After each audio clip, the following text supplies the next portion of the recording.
Where's the video of the Chinese brands exposing the watch industry? Where is that? I've seen movies.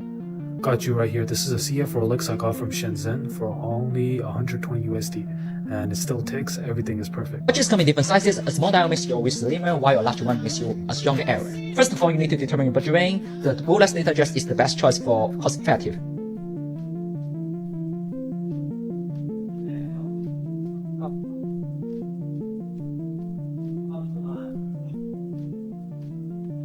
There are now claims that Rolex, the luxury Swiss watch brand, has been making parts and sometimes whole watches in China. Yeah, the same Rolex people spend $10,000, $20,000, even more on. In this video, I'm showing you the real clips. Footage from inside factories, insiders speaking out, a watch expert who says he got fired for telling the truth, and a veteran dealer explaining how you can just buy a Rolex clone because it's the same product. I am showing everything. Let's get into it. 做成了基本程序。你这是哪个程序？车床上哪个程序表的？哦，表壳。直接从你这里成型咯。 For years, Rolex was seen as more than just a watch. It was a symbol of elite Swiss craftsmanship, passed down through generations. They sold millions, built a global empire, and convinced the world they were the gold standard. But now, that polished image is starting to crack. Real footage is surfacing from deep inside Chinese factories, capturing what looks like Rolex production happening far from Switzerland. Workers are caught filming rows of watches, parts being assembled like clockwork in bulk. It's visual proof that the handmade Swiss masterpiece story isn't the full truth. Everyone assumes Rolex means fully Swiss. The dial even says Swiss made, so people believe every part is built there. But that's not how it really works. 打包之后好漂亮哦。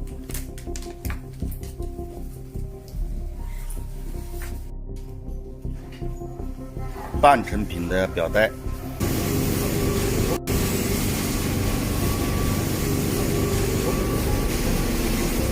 磨了之后它就不会擦手了。 Factories in places like Shenzhen are cranking out Rolex cases, dials, movements, entire watch components on a massive scale. These parts are then shipped to Switzerland, assembled, stamped Swiss made, and sold for thousands. That $20,000 Rolex on someone's wrist, it may have been built in the exact same room as a $200 replica. The real difference isn't in the craftsmanship, it's all about the branding. Are Swiss watches really made in China? I went to Shenzhen to find out. It's the epicenter of Chinese watch manufacturing, and according to this one expert, Tissot make about 4 million watches a year, 300 watchmakers in Switzerland. Do the math. there's compelling evidence that Swiss made on the dial doesn't mean the watch was made or constructed in Switzerland. When I did find the higher quality knockoffs, they all pointed me in the direction of one particular factory. Unfortunately, they wouldn't let me film inside, but I can tell you the quality was very high. Certainly, lots of micro brands manufacture in Shenzhen, as well as lots of big brands. It's estimated that over 90% of the world's watch production, luxury or not, passes through Shenzhen at some point. The big brands know this. In fact, they've depended on it for decades, but no one ever talked about it. These factories operated in total silence, hidden away from the media.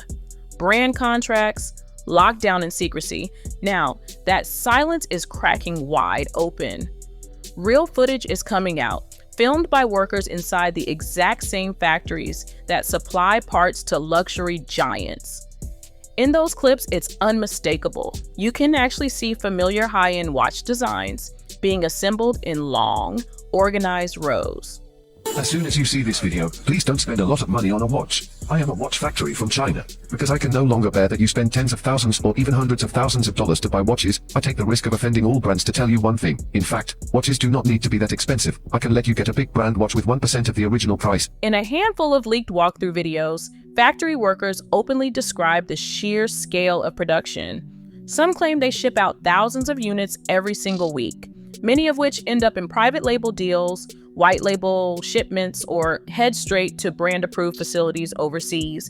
And get this, Some brands even fly in inspectors from Switzerland to approve entire batches before they're boxed and labeled.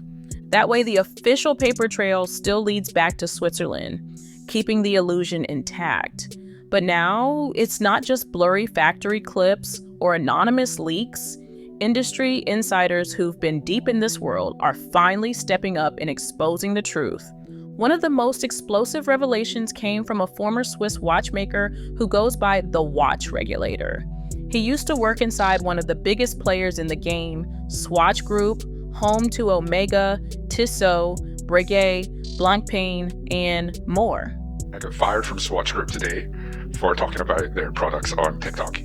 Before we get into the reasons why I was fired, just for the people that don't know, Swatch Group is a large Swiss watch group that comprises brands like Omega, Longines, Tissot, Breguet, Blancpain, Rado, Hamilton, and of course Swatch. One of the reasons that I got fired was for this video where I talk about how Swiss watch brands say they service your watch, but actually just swap out the movement for a new one. And that was classified as a breach of company confidentiality. Oh, and also, how could I forget when I talked about how Omega parts for watches weren't made in Switzerland, but were instead made in China. That's probably a big one. He confirmed it. Major components like cases, dials, and hands aren't just made in China. Even the diamond-studded parts on watches sold as luxury come straight from Asian suppliers. At one point, he was replacing parts on a supposedly high-end gold watch, only to discover that everything, except maybe a basic $5 quartz movement, was stamped Made in Asia. Unbelievable. Are Rolex watches made in China? So what I know to be true, and having seen with my own beady little eyes while working at Swatch Group, who own, is that they have bracelets, dials, cases, hands, movement components, all made in China.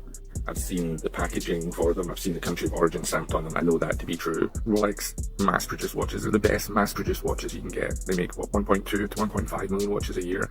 They're not made by hand. They're made on a production line. They do machine pretty much everything. There's no hand finishing. It doesn't take them a year to make a watch. They're the best mass-produced watch. They're the Toyota Corolla of watches. He even breaks down the truth behind that famous Swiss-made label, and it doesn't mean what most people think. Under Swiss law, a watch can legally carry the label if just 60% of its production cost happens in Switzerland. But here's the twist, that 60% can include design, admin work, even marketing, things that have nothing to do with actual watchmaking. So in reality, a watch could be 80% built in China, flown to Geneva, someone screws on the backplate, and just like that, it's officially Swiss made. And he's not guessing, he's got receipts. He claims this system's been running since at least the 1970s. And if that wasn't clear enough, a veteran watch dealer with 15 years in the business dropped the hammer. He says some of these fakes are basically flawless. Modern counterfeit Rolexes, especially models like the Datejust and stainless steel Daytona, are now so precise that even certified watchmakers are getting tricked. That's how deep this goes. More quality. Oh, the quality of the knockup is becoming crazy. They've been replicating the cards, even the cards, the paperwork for the watches. They've been doing it. It's scary. Rolex mostly? Rolex, Richard Mille, like anything, just name it. You'll see it. The materials, the movements, the detailing, everything checks out. One fake even passed inspection by 2 different experts. No one noticed it was a replica until it had already been resold. But this story goes beyond the watch itself. These clones don't just copy the timepiece, they copy the experience. NFC cards, warranty booklets, branded boxes, instruction manuals, microfiber cloths. Everything is included. Some even come with internal chips that scan to Rolex's official site, duplicated to perfection. Why are these replicas so uncannily accurate? Because the very people making them are the same ones building parts for the real thing. Same factories, same tools, same workers. Once the legit batch is done, the machines don't power down, they keep going. Another run starts, same specs, just without the logo. One shipment gets a Rolex stamp and a ticket to Switzerland. The other, it hits the replica market. Same product, different destination. And here's the kicker, These are the exact watches now being sold by Chinese manufacturers on TikTok.